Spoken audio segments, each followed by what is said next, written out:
Chers amis, chers camarades, mesdames et messieurs les élus, au nom de l'Union départementale, je vous remercie d'avoir répondu présent et de vous être rendu disponible pour participer à ce jour anniversaire de la libération de Nice, à cet hommage à Virgile Corbani, secrétaire général de l'Union départementale CGT des Alpes-Maritimes, assassiné par les nazis à Marseille en 1944.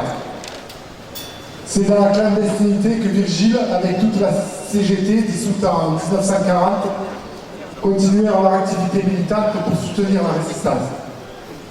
Des militants syndicaux, politiques, notamment communistes, qui luttèrent avec courage et détermination et souvent au péril de leur vie, comme notre camarade Virgile, contre la barbarie nazie, pour la liberté et le progrès social. Et c'est notamment grâce à leur action et à l'action des syndicats, tels que ceux du livre, des cheminots, de la poste, des traminots, mais tant d'autres, que Nice fut libérée le 28 août 1944, et me semble important aujourd'hui de le rappeler.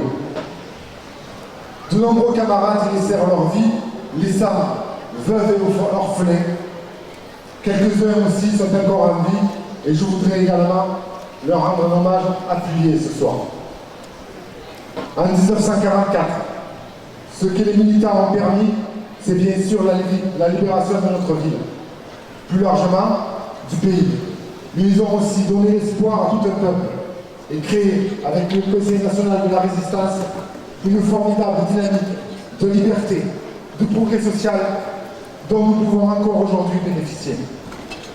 La mise en place d'acquis sociaux révolutionnaires a permis un essor inimaginable à l'époque. Retraite, sécurité sociale, caisse d'allocation familiale ont permis à notre pays un développement économique et social sans précédent dans l'histoire de notre pays.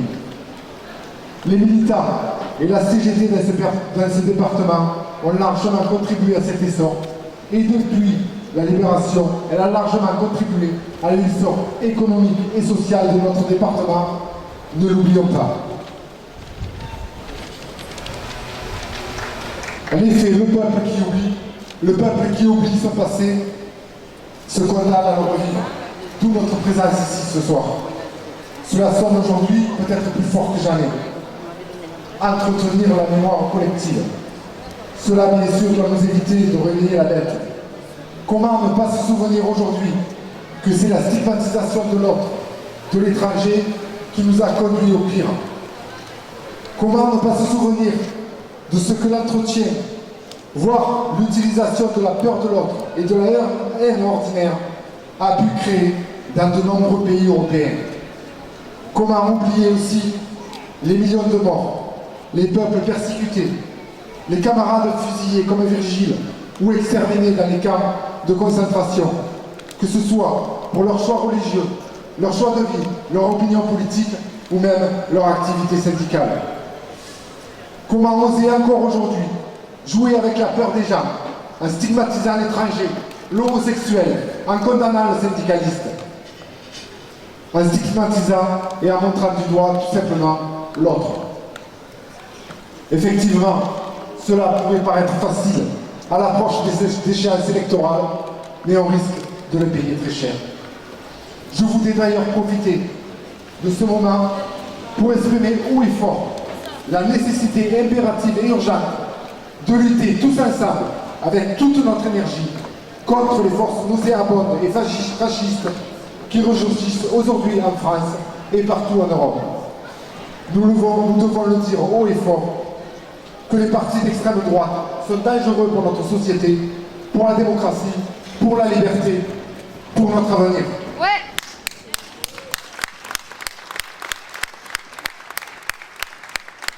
Mais aussi que dire de celles et ceux qui aujourd'hui essaient petit à petit, mais sans relâche, de mettre à mal les acquis du Conseil national de la résistance.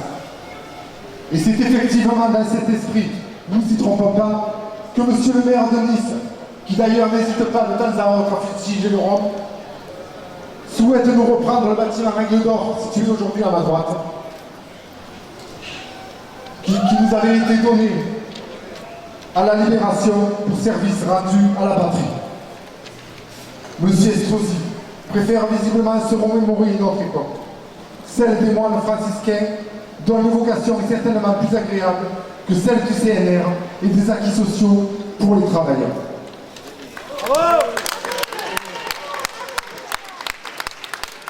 Alors, chers amis, chers camarades, dans quelle époque vivons-nous pour que la signature d'un élu de la République, pour que cet engagement vis-à-vis de la première organisation syndicale du département soit à ce point renié? Monsieur Estrosi veut rendre la place et le bâtiment niçois. Ne sommes donc nous pas niçois? Monsieur Estrosi veut rendre hommage à l'histoire. Mais ne faisons donc nous pas partie de cette histoire? Non, décidément, le premier magistrat, à l'instar de nombre de maires de son camp, et notamment en région PACA, souhaite faire payer à la CGT, bien sûr son positionnement pendant la dernière campagne électorale, mais il veut, avec les siens, les forces réactionnaires de ce pays, symboliquement remettre à plat ce que nous avons obtenu pour le peuple, pour la classe ouvrière et par le sang, avec le Conseil national de la résistance. C'est de la même façon d'ailleurs qu'ils ont, eux tous, et qu'ils souhaitent remettre à plat notre système de retraite par répartition, la politique familiale de ce pays, notre système de santé et l'ensemble de nos services publics. Alors oui, il y a nécessité aujourd'hui plus que jamais de se battre pour conserver ces acquis, non seulement pour conserver ces acquis, mais donner des droits nouveaux pour tous les salariés, les travailleuses et les travailleurs de ce pays. C'est là tout le sens de l'appel, signé entre autres par la CGT, à se mobiliser le 10 septembre prochain, en se mettant en grève, en participant à la manifestation qui aura lieu à Nice, place de la Sénat.